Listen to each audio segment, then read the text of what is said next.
느헤미야 13장까지 15주에 걸쳐서 하나님의 말씀을 전했습니다. 팬데믹을 지나가면서 많이 어려워하는 우리 성도님에게 우리 하나님께서 하나님의 말씀으로 위로해 주시고 또 은혜 주신 것에 감사를 드립니다. 이스라엘 백성들의 이야기, 이스라엘 백성 이야기뿐만이 아니죠. 바로 오늘날 나의 이야기고 우리 한 사람 한 사람 우리 교회의 이야기입니다. 무너진 성벽 이스라엘 뿐이겠습니까? 이 시대 무너진 마음 한번 경험해 보지 못한 사람 어디에 있겠습니까? 무너진 성벽의 재건, 하나님께서는 이 성벽 재건을 위해서 한 사람을 택하셨습니다. 느헤미야 한 사람을 택했죠. 그로 말미암아 성벽이 재건이 되었고 예배가 회복이 되었고 우리 하나님께서 놀라운 영광을 받으셨습니다. 느헤미야 이 하나님께서 오늘날 우리에게 말씀을 하십니다. 팬데믹 시대에 이 위기 상황 속에서 장애물 앞에서 주춤하지 말고 어깨를 펴고 일어나라고 말씀을 하십니다. 우리가 극복하고 이겨나가야 될 우리의 마음속에 재건해야 될 것이 무엇인지를 물어보고 계십니다. 우리가 오늘 말씀을 통해서 느헤미야 말씀을 종합하면서 8가지로 우리 하나님께서 어떤 역사를 이루셨는지, 느헤미야는 어떻게 반응을 했는지, 우리는 하나님 앞에 어떻게 반응하며 살아가야 되는지를 살펴보려고 합니다. 첫 번째 하나님이 하시는 일입니다. 부르심, 콜링. 하나님께서 하나님의 역사는 하나님의 부르심으로 시작이 됩니다. 하나님의 부르심. 사람의 눈에 보면 느헤미야 스토리의 주인공은 느헤미야처럼 보입니다. 그러나 무대 뒤에서 모든 역사를 주관하시는 분은 우리 하나님이십니다. 그 하나님께서는 느헤미야를 부르신 것처럼 우리 한 사람 한 사람을 부르셔서 하나님의 역사를 오늘 또 여전히 이루어가고 계십니다. 하나님의 부르심, 느헤미야를 부르심. 느헤미야는 당시 페르시아 왕궁에서 평안하게 살아갔던 사람이었습니다. 부르심은 똑같은 하나님이시지만 그러나 부르심에 대한 반응은 사람마다 다를 수 있죠. 느헤미야는 모든 것을 내려놓고 하나님의 부르심에 기꺼이 자기 자신을 드렸습니다. 하나님의 부르심에 응답하려면 우리 영성이 민감해야 됩니다. 부르시는 그분이 하나님이라는 확신이 있어야 내 자신을 드릴 수 있는 헌신이 나오게 되죠. 하나님이 모세를 불렀을 때 모세가 한 번만에 응답한 것은 아니었습니다. 5번이나 거부하다가 나는 스스로 있는 자 아니라 그분이 하나님이라는 것을 깨닫고 하나님의 음성을 듣고 그는 자신의 생명을 들여서 민족을 구원하는 모세가 되었습니다. 진정한 헌신, 진정한 충성을 가능하게 하는 것 하나님의 부르심입니다. 느헤미야라고 왜 장애물 어려움이 없었겠습니까? 그러나 나를 부르신 분이 하나님이시라는 것, 그 하나님이 행하실 사명이 있다라는 것, 그 부르심이 확신했기에 끝까지 싸워서 이길 수가 있었던 겁니다. 부르심이 없는 사람은 아무도 없죠. 목사로 부름을 받던, 장로, 집사, 권사로 부름을 받던, 교사로 부름을 받던, 성가대 대원으로 부름을 받던 어떤 경우든 부르심은 다 가지고 있습니다. 아내로서의 부르심, 남편으로서의 부르심, 어떤 부르심이든지 하나님이 불러주신 것은 특별한 고결한 부르심입니다. 우리 교회 여성 모임 옥합이 있습니다. 옥합에 모토가 있어요. 여성 가장 아름다운 부르심. 그렇죠. 아름다운 부르심 여성입니다. 아름다운이라는 이 이름에는 다양한 의미가 있겠죠. 하나님께서 불러주셨기에 아름다울 것입니다. 하나님께서 행하실 그 역사를 바라보면 아름다운 일이요, 열매도 역시 아름다운 일이 될 것입니다. 여성뿐이겠습니까? 하나님 앞에 구원을 받고 부름받은 인생이라면 누구나가 아름다운 한 인생, 그 부르심에 응답하며 살아가는 겁니다. 부르심이 있어야 인생에 의미가 있고 행복하고 즐거운 겁니다. 어떤 역경 가운데서도 기뻐하며 행복하게 섬길 수 있는 이유, 하나님이 부르셨기 때문인 겁니다. 우리 성도님들 한번 물어보시기를 바랍니다. 내 마음속에 주님을 섬기면서 땅 위에 맡겨진 일을 진행하면서 정말 기쁨, 희열이 있는가?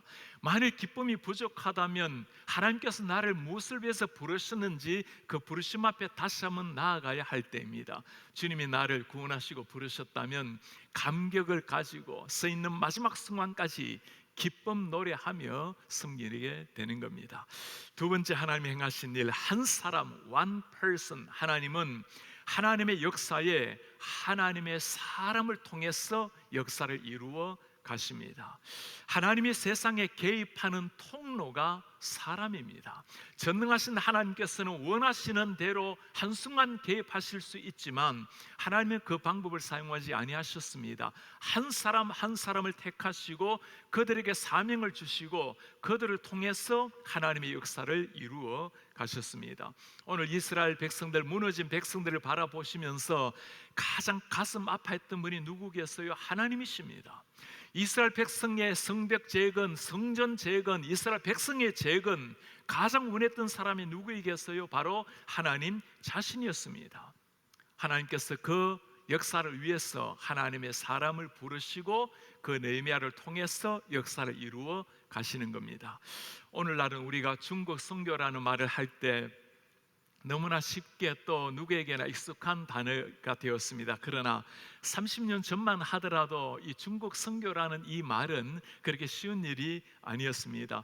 중국에서 최초로 허락을 받은 외국인 교회가 세운 분이 계십니다. 우리 한국의 김헌태 장로님이란 분입니다. 제가 이 장로님과 함께 동역하고 사역을 하면서 세상에 이런 사람이 있을까라는 생각이 들었어요. 김헌태 장로님 한국의 제주도의 탐라식품 회장이었습니다. 하나님이 참 물질적으로 많은 복을 주셨어요. 제주도에 좋은 교회를 사비로 다 지으셨습니다. 사업차 중국에 가셨다가 교회가 하나 없는 것을 바라보고는 깜짝 놀랐습니다. 어떻게 하면 교회를 세울 수 있냐고. 중국에서는 교회를 허가받고 세울 수가 없죠. 당시에 중국 돈으로 2천만 유엔을 투자하면 교회를 세울 수 있는 권한을 준다고 했습니다. 당시에 한국 돈으로 37억 원, 당시 환율로 450만 불, 지금은 1,000만 불이 넘는 돈을 가지고 중국에 투자를 하고 교회 하나 세우는데 허락을 받았어요. 중국의 이전의 수도 장안, 서안에 교회를 세웠습니다. 제가 방문했을 때 참 아름답게 교회를 세웠고 중국인들이 예배하는 것을 보았어요. 당신의 모든 것을 다 드려서 평안한 삶을 다 뒤로 하고 그 길로 중국의 선교사로 떠나셨습니다. 그렇게 한 인생 살다가 주님 앞에 부름받은 사람, 사람의 눈에 보면 정말 어리석고 이해가 되지 않죠. 그 잘 나가던 기업의 회장님이 그렇게 평안하게 사시고 한국에서도 할 일이 많은데 그 척박한 중국 땅에 그 엄청난 비용을 들여서 하나 세운 교회 그러나 그 교회는 교회 하나가 아니었습니다. 그 교회로 말미암아 중국에 엄청난 복음의 바람이 불기 시작하고 지금은 수많은 선교 사람들이 중국 땅에서 하나님의 복음을 선포하는 이런 나라가 되었습니다. 우리의 한 인생 하나님의 부르심에 응답하게 되면 하나님은 한 사람을 통해서 민족을 새롭게 만드는 역사를 이루어 가시는 겁니다. 누가 그렇게 쓰임을 받을 수 있는 사람일까요? 하나님이 똑같으신 분이기 때문에 하나님이 부르신다면 누구라도 그렇게 쓰임을 받을 수가 있는 겁니다. 우리 한 사람 한 사람이 그렇게 쓰임을 받고 그렇게 쓰임 받는 한 사람 한 사람을 세워야 하는 겁니다. 오늘 우리가 인사했던 마이클 쿠 전도사님, 우리 교회에서 초등학교 1학년 때부터 이곳에서 신앙교육을 받아온 젊은이입니다. 우리 말씀을 듣고 계시는 많은 분 가운데 마이클 쿠 내가 가르쳤는데 우리 선생님들도 들어 계실 겁니다. 우리 교회가 낳은 아들 이제 귀한 전도사님을 통해서 우리에게 많은 아이들이 하나님을 만나고 하나님 앞에 서게 될 것입니다. 우리 사명이 바로 이것입니다. 한 사람 한 사람을 하나님의 말씀으로 세워서 그로 말미암아 하나님의 역사를 이루어 가는 것, 한 사람을 세워나가는 교회. 세 번째, 하나님이 행하시는 일입니다. 기도, prayer. 하나님의 능력이 이 땅에 임하는 통로가 있다면 그것이 바로 기도입니다. 우리가 기도할 때, 우리가 무릎을 꿇을 때 하나님은 하늘의 문을 여시고 친히 역사를 이루어 가시는 겁니다. 기도라는 무기란 사용을 해야 능력을 발휘하는 겁니다. 플러그를 꽂아야 전기가 오는 것이죠. 아무리 좋은 차라도 기름이 있어야 가는 겁니다. 기도가 하나님 나라를 움직여 나가는 윤활유라는 말씀입니다. 느헤미야의 상황은 어땠습니까? 이스라엘의 처참한 상황을 듣고 그는 적시로 하나님 앞에 금식하며 기도하며 나아갔습니다. 회개하면서 하나님 앞에 간구했을 때 하나님이 그 기도를 들으시고 놀라운 생명의 역사를 이루어 나가신 겁니다. 하늘의 보좌를 움직이는 사람, 기도하는 사람입니다. 때로 우리가 헌신하고 봉사는 가능하지만 기도한다라는 것은 정말 살아계신 하나님을 믿고 아는 사람입니다. 왜냐하면 이 시대 하나님의 역사하시는 통로, 파이프가 바로 기도라는 것을 알기 때문입니다. 이 시대 하나님의 역사가 드디어 나타나는 것 같은 가장 중요한 이유가 무엇일까요? 단연코 기도가 적기 때문입니다. 이전에 생명을 걸고 했던 기도, 죽으면 죽으리라고 그리 아니하실지라도 내가 하나님 앞에 내 삶을 드리겠노라고 기도했던 사람들, 그 사람들을 통해서 하나님은 한 나라를 변화시키는, 왕을 변화시키는 역사를 이루신 하나님이십니다. 말씀과 기도에 전무했을 때 사도행전이라는 놀라운 생명의 역사가 일어났죠. 한국교회가 새벽을 깨워서 주님 앞에 눈물로 기도했을 때, 철야로 밤을 지새면서 기도했을 때 오늘 한국교회가 탄생이 된 겁니다. 프레션의 중요한 주제 찬송이 있죠. Prayer is the key. 기도가 열쇠다, 그런 거예요. Prayer is the key. 우리 권영인 전도사님께서 지난주에 참 귀한 선물을 하나 들고 오셨어요. 저에게 요즘 느헤미야 말씀 우리가 나누고 있는데 이 느헤미야 말씀을 1장에서 13장까지 두루마리로 쫙 이게 만들어 오셨는데, 제가 이거 펼치면 저기 끝에서 저 끝까지 가요. 얼마나 정성스럽게 한자 한자 글씨를 이쁘게 다 써서 오셨는지. 전사님께서 이 두루마리 쓰시면서 그렇게 저에게 말씀을 해요. 목사님, 느헤미야 말씀을 들으면서 얼마나 하나님 앞에 감사했는지 모릅니다.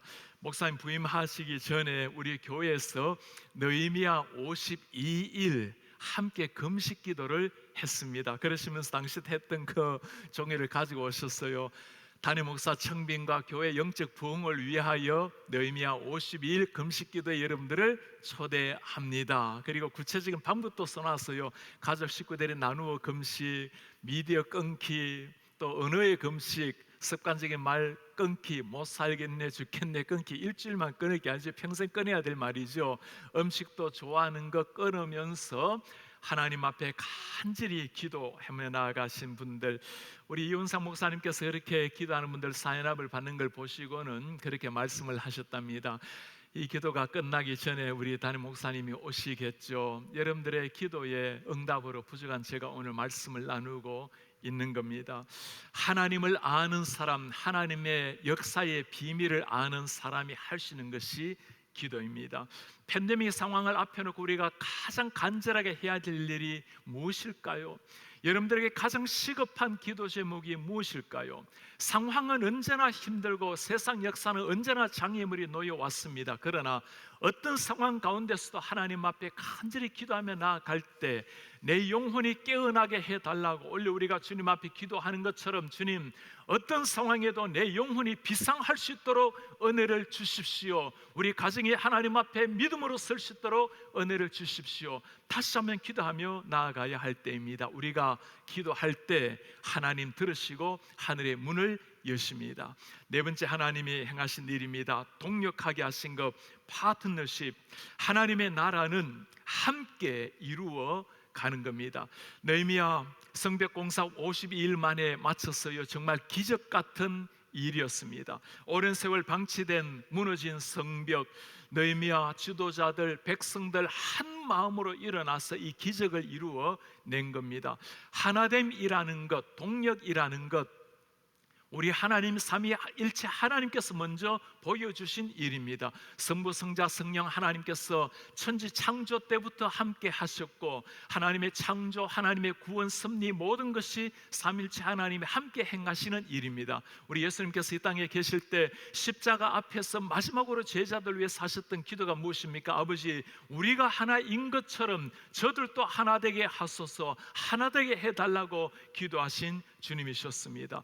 느헤미야가 느헤미야가 기도했을 때 느헤미야는 홀로가 아니었습니다. 금식하며 회개하며 나아갔을 때 경건한 하나님의 사람들이 함께 기도하며 나아갔습니다. 죽기를 각오하고 아합 왕 앞에 나아갔던 엘리야, 우리가 잘 알고 있죠. 그는 혼자가 아니었습니다. 바알 앞에 무릎을 꿇지 않았던 7천 명의 용사가 함께 기도하고 있었던 겁니다. 힘겨운 시간을 지나가는 우리 성도님들 기도할 때마다 제가 그렇게 부탁을 해요. 성도님, 혼자가 아니에요. 우리는 한 몸 한 지체입니다. 비록 육신적으로는 홀로 아파하고 계시지만 우리는 한 지체로서 함께 아파하며 함께 기도하고 있습니다. 힘을 내십시오. 여러분, 진정한 하나됨이라는 것, 동력이라는 것이 언제 이루어질까요? 제가 결혼하는 부부에게 늘 하는 부탁이에요. 신랑 신부 서로 간에 너무 맞추려고, 너무 하나 되려고 애쓰지 말라고 합니다. 우리가 기껏 노력해봐야 우리는 죄인들이에요. 정말 우리가 닮아야 될 사람은 서로가 아니라 예수 그리스도를 닮아가는 겁니다. 우리가 각각 다른 사람이지만 예수님을 닮아가다 보면, 그분을 닮아가다 보면 언젠가 우리가 닮아있고 진짜 하나가 되어 있는 겁니다. 진짜 하나가 되기 위해서는 자기 자신이 깎여야 되겠죠. 다듬어져야 되겠죠. 예수님을 점점 닮아져야 서로도 닮아져 가는 겁니다. 우리 KCBC의 모든 성도님, 예수님을 닮아간다면 우리는 다양한 모습을 가지고 있지만 하나된 공동체, 닮은 KCBC의 닮은 꼴 하나님의 사람이 탄생이 되게 될 것입니다. 정말 자기 자신이 그리스도의 몸된 지체라면 깎이는 법을 알아야 되겠죠. 아무리 귀한 돌이라 하더라도 깎여야 아름다운 대석 집을 만들기 마련입니다. 여러분, 한번 물어보시기를 바랍니다. 나는 내가 속한 공동체에서 하나됨을 점점 세우고 있는가? 어떤 모임을 하더라도, 회의를 하더라도, 어떤 교제를 하더라도 나로 말미암아 공동체가 하나로 세워지고 있는가? 아니면 공동체를 불편하게 하고 있는가? 불편하게 한다면 하나님 앞에 다시금 나아가야 할 때이겠죠. 하나님은 하나 되게 하시는 영이십니다. 다섯 번째, 하나님이 행하시는 일이에요. 돌파하게 하신 하나님, 브레이크스루 하게 하신 하나님. 하나님의 나라는 장애물을 극복하며 완성되어 가는 겁니다. 뜨거운 여름을 견뎌낸 과실이라야 단맛이 깊이 드는 법입니다. 가나안 땅, 약속의 땅이었죠. 그러나 가나안 땅을 들어가기 전에 이스라엘 백성들이 겪어야 했던 것은 요단강물을 가로지르는 일이었습니다. 약속의 땅이라고 장애물이 없는 것이 아니었죠. 홍해처럼 바다가 갈라지고 난 다음에 마른 땅을 걷는 사람이 아니었어요. 먼저 하나님의 사람들, 제사장들이 발을 디뎠을 때 강물이 갈라졌습니다. 하나님의 역사를 믿고 브레이크스루 했을 때, 돌파했을 때, 그때 하나님의 역사가 일어난 겁니다. 느헤미야가 만난 첫 장애물이 무엇이었습니까? 무너진 성벽, 불타버린 성문, 더 위험한 것은 무너진 사람들의 마음이었습니다. 외부의 공격도 끝도 없었죠. 그를 조롱하고 비방하고, 심지어 제가 왕이 되려는가, 사람들의 모함, 루머, 조롱거리, 육신적인 때로는 죽음을, 위협을 가하게 됐던 사람들. 더 큰 문제는 이스라엘 백성들의 내부의 문제이기도 했어요. 이 어려운 상황에 이스라엘 백성들 먹고 살기 어려워서 당신의 밭을 팔고 포도원을 팔고 심지어 아들, 딸을 종으로 보내야만 했던 사람들, 이제까지 이방 나라에서 포로되어 종살이했던 사람들인데 먹고 살기 어려워서 동족끼리 자식을 팔아야 했던 이 뼈아픈 고통, 그 모든 장애물 앞에 섰던 사람이 느헤미야였습니다. 그러나 그는 하나님이 주시는 은혜로 브레이크스루, 돌파하면서 역사를 이루어 낸 겁니다. 우리 그리스도인들 평생에 우리 앞에 장애물이 없는 사람이 누가 있겠습니까? 그러나 하나님이 주신 은혜로 돌파하면서 하나님의 역사를 이루어 가는 겁니다. 지난주에 기독신문을 보니까 지금 우리 한국에도 얼마나 선교사님들의 타격을 받고 있는지가 참 아프게 기사가 소개가 되었어요. 한국의 가장 큰 선교단체가 우리와 맥을 같이 하는, 제가 가르친 총신대학교의 교단 GMS 선교회입니다. 지금 파송되어 있는 선교사님들이 2,500가정이 파송되어 있는데 그 가운데 자녀를 포함해서 800명이 현재 한국으로 들어와야만 되는 상황입니다. 입니다. 올해는 우리도 한국도 단기 선교를 떠나지 못하고 내년에도 단기 선교 계획을 세우고 있지 않습니다. 어떤 사람들은 지금이야말로 종교 개혁 이후에 교회가 맞이한 가장 큰 위기가 아닌가라는 사람들도 있습니다. 온 세계 교회가 맞이했던 역경, 한 사람, 두 사람, 한두 개가 아니라 모든 교회가 맞이하고 있는 어려움, 우리가 할 일은 이런 현실의 상황을 바라보고 낙심하는 것이 아니죠. 현실을 딛고 브레이크스루하는, 돌파해 나가는 기도가 필요한 때입니다. 우리가 세운 시도 선교회, 지난번에 이사회를 하면서 참 하나님 앞에 얼마나 감사했는지 몰라요. 이런 어려운 시기가 되면 당연히 선교비가 떨어질 수밖에 없는데 오히려 지난해보다 선교사님 파송하고 선교비가 더 늘어나게 된 거예요. 그걸 보고 얼마나 모두가 감격했는지 모릅니다. 이것이 바로 하나님을 정말 사랑하는 우리 한국교회의 모습이구나.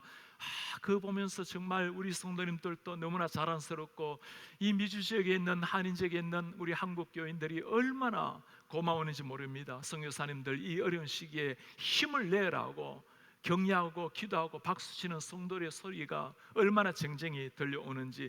팬데믹을 지나가면서 우리가 해야 될 기도가 이거죠. 모든 것이 어려운 상황이지만 우리는 반드시 돌파하고 이겨나가서 하나님의 더 큰 역사, 비상을 이루게 될 것입니다. 예수님이라고 장애물이 없으셨겠습니까? 주님, 할 수만 있다면 이 잔을 내게서 물리쳐 주십시오. 하나님의 아들, 손가락 조금만 찔러도 아프셨던 그 예수님, 그 죽음의 위기 앞에서 주님은 하나님 앞에 기도하고 이겨 나가셨습니다. 그 죽음의 십자가 앞으로 당당하게 걸어나가신 주님, 돌파함으로 말미암아 온 세계 구원의 강물이 흘러넘치게 된 겁니다. 우리 성도님들, 팬데믹을 지나가면서 가장 어려운 것, 돌파해야 될 것이 무엇입니까? 우리 어르신들이라면 목사님 교회에 가서 예배하고 싶습니다.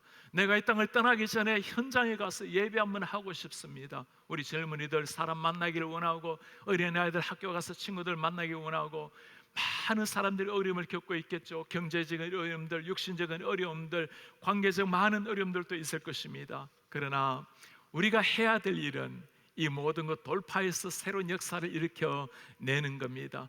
가톨릭의 천년 역사를 뚫고 종교 개혁이 일어난 것처럼, 생명을 걸고 개혁이 일어난 것처럼 오늘날 이 시대 우리는 다시 한번 돌파함으로 말미암아 하나님 앞에 비상의 역사를 이루게 될 것입니다. 정호성 시인이 수선화라는 제목의 시에서 한 구절입니다. 울지 마라, 외로우니까 사람이다. 살아간다라는 것은 외로움을 견디는 일이다. 살아간다는 것은 외로움을 견디는 일이다. 그렇습니다. 외로움도 견디듯이 함께 견디며 이겨나가야 하는 겁니다. 기억하시기 바랍니다. 우리는 홀로 외로워할 사람이 아니죠. 우리 주위에 많은 그리스도인의 형제 자매가 있고 우리 주님이 함께 하시는 겁니다. 여섯 번째, 하나님이 하시는 말씀이에요. 말씀, God's Word. 하나님의 백성의 영적 회복은 말씀 앞에서 일어나는 겁니다. 성벽 건축 후에 이스라엘 백성들 심리 상태가 어땠을까요? 성벽이 완성되고 난 다음에 처음에는 성리감, 감격에 기뻐했을 것입니다. 그러나 시간이 점점 지나가면서 깨닫는 것이 있죠. 외적인 성벽이 영혼의 빈자리를 채워주지 못한다라는 것을 그들은 보았습니다. 에스라를 청해서 말씀을 듣기 시작을 합니다. 말씀을 들었을 때 놀라운 역사가 일어나기 시작을 해요. 이스라엘 백성들 가운데 영적 부흥이 시작이 된 겁니다. 하나님 말씀 앞에 서게 되었을 때 하나님이 보였고, 그 하나님의 찬란한 거룩한 영광 앞에 섰을 때 내 자신이 보이게 된 것입니다. 우리가 회개의 눈물을 흘리며 나아갔을 때 하나님께서는 부흥의 소낙비를 하늘을 열고 쏟아 주신 겁니다. 느헤미야 시대, 말씀을 듣는 것 자체가 쉽지 않는 시대였습니다. 초대교회 말씀을 들었을 때 내 생명을 걸어야 되었을 시대였어요. 종교개혁 시대, 올바른 진리의 말씀이 선포되지 않았던 시대였습니다. 그러나 오늘날은 귀만 열면 마음껏 말씀을 들으시는 시대가 되었어요. 그러나 홍수처럼 쏟아지는 말씀의 시대이지만 정말 하나님을 사모하는 사람, 말씀에 내 귀를, 영적 귀를 여는 사람, 그들에게 들려지는 것이 하나님의 말씀입니다. 우리 성도님들, 지금 예배하면서 말씀에 귀를 기울이고 계시는데 여러분 정말 영으로 말씀을 듣고 계시는지 아니면 그냥 육신의 귀로 말씀을 듣고 계시는지를 물어보시기를 바랍니다. 똑같이 말씀이 들리지만 내 심장을 파고 들어오는 생명의 말씀이 있어요. 내 영혼을 움직이는 하나님의 말씀이 있어요. 그 말씀이 내 심장에 새겨져야 그때 변화 역사가 일어나는 겁니다. 이스라엘 백성들 이 말씀이 심장에 새겨졌을 때 그때 영적 부흥의 역사가 일어난 거예요. 팬데믹을 지나가면서 참 많이 아파하고 있지만 그러나 하나님의 은혜가 이 말씀을 마음껏 들을 수 있는 기회를 주셨다는 거예요. 이제는 새벽기도, 또 수요 예배, 토요 예배, 매일 아침마다 드리는 말씀, 점심마다 우리 목사님들이 보내시는 메시지, 홍수같이 말씀이 쏟아진다 하더라도 말씀에 귀를 기울이고 사모하는 사람에게는 그 말씀이 생명의 양식이 되는 겁니다. 7번째입니다. 예배, worship service. 하나님의 백성의 존재 목적이 하나님을 예배하는 일입니다. 언젠가 우리가 천국에 서게 될 때 그날 우리에게 모든 게 다 사라지지만 그날 여전히 있을 일이 하나님을 예배하는 일입니다. 인간 창조의 목적이 하나님을 예배하는 일이에요. 예배할 때 가장 행복하고 예배할 때 가장 의미 있는 신나는 인생이 시작이 되는 겁니다. 이스라엘 백성들 은혜를 받았을 때 그때 일어난 것이 예배였어요. 말씀이 선포되고 회개의 눈물이 쏟아지고 감격의 찬양이 울려 퍼졌을 때 성전 복문식을 하면서 그들이 한 일이 무엇입니까? 예배했을 때 얼마나 그 예배가 감격적이었던지 그 예배 소리가 예루살렘 성벽을 넘어서 그 수많은 사람들에게 들려졌다고 말씀을 해요. 우리가 이 시대 가운데 세상에 들려줘야 될 소리가 이 소리입니다. 하나님을 찬양하는 소리, 소망 없는 세상 가운데 소망의 소리를 들려줘야 될 때예요. 죽음과 흠으로 말미암아 그 위협 속에서 떨고 있는 세상 사람들에게 하나님 앞에서 느리는 감격의 예배 소리를 들려줘야 하는 겁니다. 그게 희망의 소리요, 세상을 깨우는 생명의 소리가 되는 겁니다. 느헤미야 스토리 전체 모든 스토리를 통해 하나님이 정말 말씀하려고 하시는 것이 바로 이것이에요. 성벽 공사가 목적이 아니라, 성전 세우는 것 자체가 목적이 아니라 그 성전을 통해서 하나님 앞에 예배하는 것. 우리가 팬데믹을 지나가면서 가장 위기이기도 하지만 가장 하나님 앞에 비상하며 세워야 할 것이 이 예배입니다. 예배는 장소가 아니죠. 그러나 여러분들 가정에서 더 주님 앞에 진실한 마음으로 예배하는 것은 더 필요한 일입니다. 교회 나올 때 옷매무시를 다정하게 하는 것보다도 오히려 남들이 보지 않은 집에서는 더 단정하게 하고 하나님 앞에 써야 할 일입니다. 교회에 오시면 우리 선생님들에게, 전도사님들, 목사님들에게 자녀들을 부탁하고 맡기지만 그러나 가정에서 자녀들을 책임져야 될 사람들은 바로 여러분들 부모님들이세요. 여러분들의 말씀이 아니라 여러분들의 모습을 보고 우리 자녀들은 진정한 예배하는 자의 자세를 배우게 되는 겁니다. 이때야말로 가장 아이들에게 하나님을 예배하는 자세, 하나님을 경외하는 신앙을 보여줄 수 있는 때예요. 여러분 지금 하나님께서 여러분들의 예배하시는 모습을 바라보시고 어떤 표정을 짓고 계실까요? 여러분들의 모습을 그대로 사진을 찍는다면 하나님께서 지켜보시고 어떤 모습을 하고 계실까요? 주님이 기뻐하신다면 바르게 예배하고 계시는 겁니다. 그렇지 않다면 지금이야말로 가장 하나님 앞에 올바른 예배를 우리도 하고 자녀들도 가르칠 수 있는 귀한 시기입니다. 칼 바르트가 한 말입니다. 그리스도인이 하나님을 경배하는 것은 인간 생활에서 일어날 수 있는 가장 중대하고 가장 시급하며 가장 영광스러운 행위이다. 예배를 위해서 지원받았고 천국에서 할 일이 예배이기 때문입니다. 마르다 더니 한 말이에요. 진정한 예배란 하나님을 높이는 단 하나의 목적, 하나님을 높이는 단 하나의 목적을 위해 하나님의 무한한 광휘에 완전히 잠기는 것이다. 그렇지 못한 예배는 우상 숭배일 뿐이다. 하나님 앞에 전심으로 들어가서 내 모든 영으로 하나님을 예배하고 있는가? 그렇지 않다면 인간 종교의 연장일 뿐이라는 말씀이에요. 우리 성도님들, 오늘이 마지막 예배인 것처럼 주님 앞에 예배해서 보세요. 그날 초대교회 성도들이 만날 때마다 떡을 떼면서 잔을 나누면서 마지막 예배인 것처럼 하나님 앞에 나아간 것처럼 그 심정으로 예배해 보시길 바랍니다. 단어 하나, 말씀 하나가 새로워질 것입니다. 우리가 드리는 찬송 하나에 내 마음을 씻게 될 것이에요. 하나님이 나에게 주시는 은혜를 간절히 사모하는 마음으로 예배하게 될 것입니다. 마지막 8번째입니다. 재건, 리빌드. 성벽을 넘어서 성전으로 나아가야 할 때입니다. 느헤미야가 12장으로 끝나지 않는 이유가 무엇일까요? 성벽 완성되었습니다. 느헤미야 1차적 사명이 완성이 된 거예요. 이스라엘 백성들 은혜를 받았습니다. 다시 한번 하나님 앞에 예배가 회복이 되었어요. 그렇게 12장이 끝이 났어요. 그러나 12장으로 끝이 나지 않고 13장 다시금 무너져 있는 이스라엘 백성들을 개혁하는 말씀으로 끝난 이유가 어디에 있습니까? 우리 한 사람 한 사람의 삶이 그러하다라는 겁니다.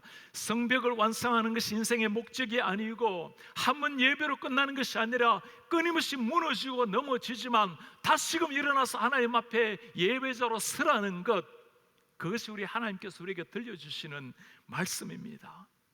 느헤미야 성벽 공사 잘 끝이 났죠. 이제는 정말 세워야 될 성전을 남겨놓고 있어요. 벽돌로 된 성전이 아니라 예수 그리스도를 주님으로 모시고 예수 그리스도의 영이 우리를 지배하는 진정한 성전을 세워야 할 때입니다.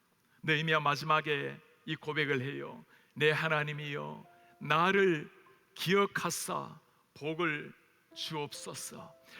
나를 기억하사 복을 주소서. 하나님께서 그 기도의 응답에서 주신 최고의 복이 무엇일까요?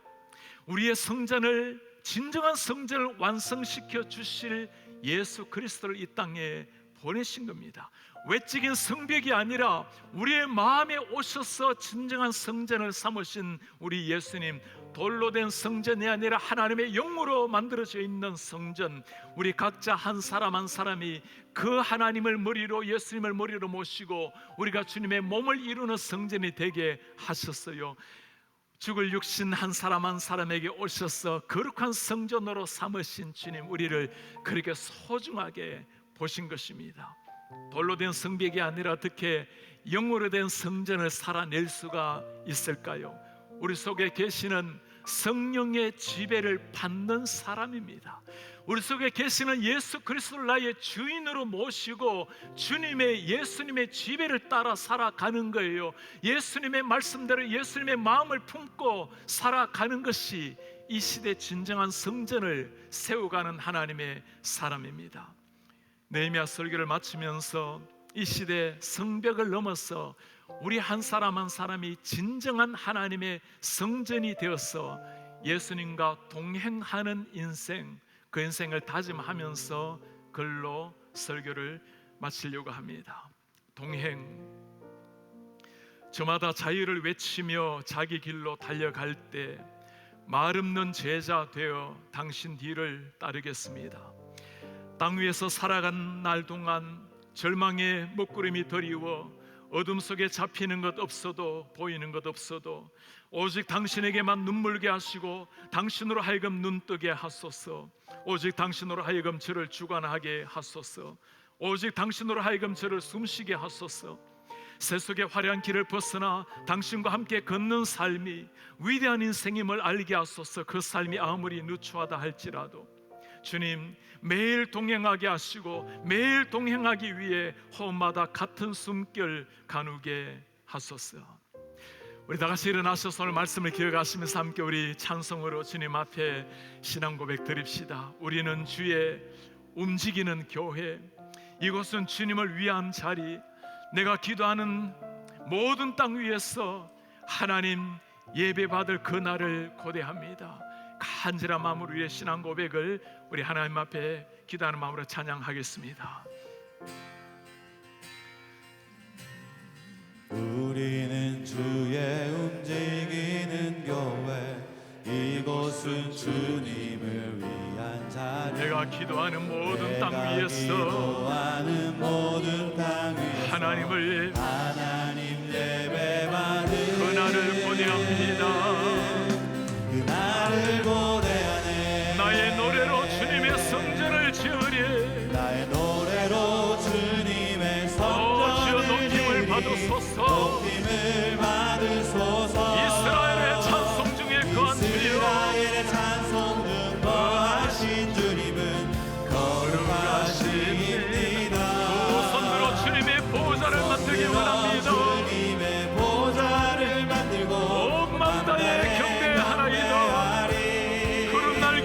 임하신 것처럼 오 주여 우리 가운데 임하여 주옵소서.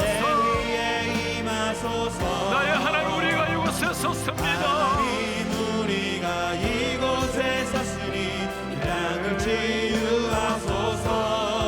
하나님 우리가 어디에 하나님 우리가 주를 높이겠나이다.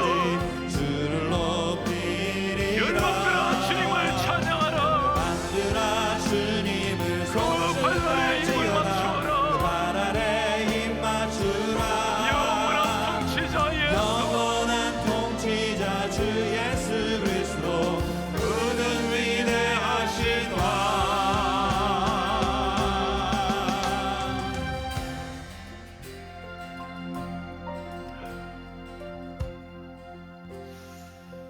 오늘 우리가 함께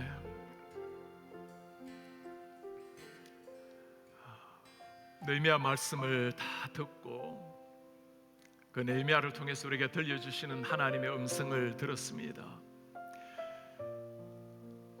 이 시대 하나님께서 느헤미야 같은 사람 부르고 계십니다. 한 사람 예외 없이 구원의 은혜를 받았다면 하나님 앞에 다 쓰임이 있고 특별한 부르심이에요. 우리 사는 성도님들, 무너진 성벽을 바라보고 낙심하는 사람, 낙심되고 아무 일도 하지 않는 사람, 낙심을 걷어내고 주님 앞에 기도하면서 손을 걷어붙이는 사람, 여러분들은 어떤 부류입니까?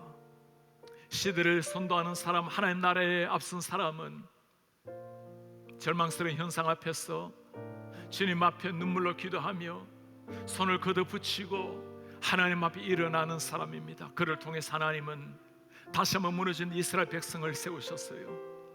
이 시대에 정말 세워야 될 성전이 무엇입니까? 벽돌로 된 성전이 아니라 하나님의 몸을 이루고 있는 우리 한 사람 한 사람, 우리 한 사람 한 사람입니다. 주여, 당신의 말씀으로 저를 세워주십시오. 하나님의 진리로 저를 새롭게 해주십시오. 기도함으로 저를 충만케 도와주십시오.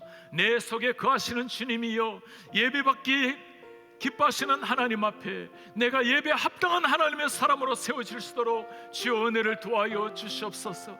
주여, 제가 평생에 살아있는 날 동안에 예배자로 설 수 있도록 내 전심으로 주님을 예배할 수 있도록 주여 은혜를 부어 주시옵소서. 우리 온 교회가 하나님 앞에 한 마음으로 주님이 예배하게 하시고 우리가 주님 나라에 갔을 때 하게 될 그 예배, 찬란한 예배를 KCBC를 통해서도 맛볼 수 있도록 주여 은혜를 부어 주시옵소서. 그래서 우리 모두가 이 팬데믹을 지나가면서 영적인 비상, KCBC의 비상을 허락하여 주옵소서. 우리 한 목소리로 기도하겠습니다. 오 하나님 아버지 고맙습니다. 나의 노래로 주님의 성전을 지으리. 높임을 받으소서. 이스라엘의 찬송 중 거하신 주님은 거룩하십니다. 손들어 주님의 보좌를 만들고 맘다에 경배하리. 구름 날개 사이에 임하신 것처럼 내 위에 임하소서. 하나님 우리가 이곳에 섰으니 이 땅을 치유하소서. 하나님 우리가 어디에 있든지 주를 높이리라. 절망들아 주님을 송축할지어다. 그 발 아래 힘 맞추라. 영원한 통치자 주 예수 그리스도 내 위에 임하소서. 우리 아버지 그렇게 새롭게 하시옵소서. 새롭게 하시옵소서. 오 하나님, 우리의 존귀하신 하나님 아버지, 오늘 느헤미야를 통해서 우리 하나님께서 다시 한번 우리에게 말씀해 주신 것에 감사를 드립니다. 우리 주님, 그 옛날 무너진 백성을 바라보며 가장 아파하신 하나님께서 느헤미야를 부르시고 그를 통해서 다시 한번 이스라엘을 세우시니 감사합니다. 이 시대 우리 한 사람 한 사람이 그렇게 주님 앞에 서게 하시고 우리 한 사람 한 사람을 통하여 하나님의 거룩한 영광 사역에 기꺼이 동참하게 하옵소서. 주님, 오늘날 우리 몸을 성전으로 삼으시고 거하시는 주님 고맙습니다. 말할 때, 행동할 때, 생각할 때 우리의 주인이 예수님이시기에 우리 주인님의 성품에 합당하게 살게 하시고 호흡하는 순간순간 주님과 동행하게 하옵소서. 팬데믹으로 말미암아 많은 세상에 아파하며 지나고 있습니다. 그 가운데 참 주님이 그래도 미국을 축복하셔서 교회가 마음껏 예배할 수 있도록 이렇게 정부가 배려해 준 것에 감사합니다.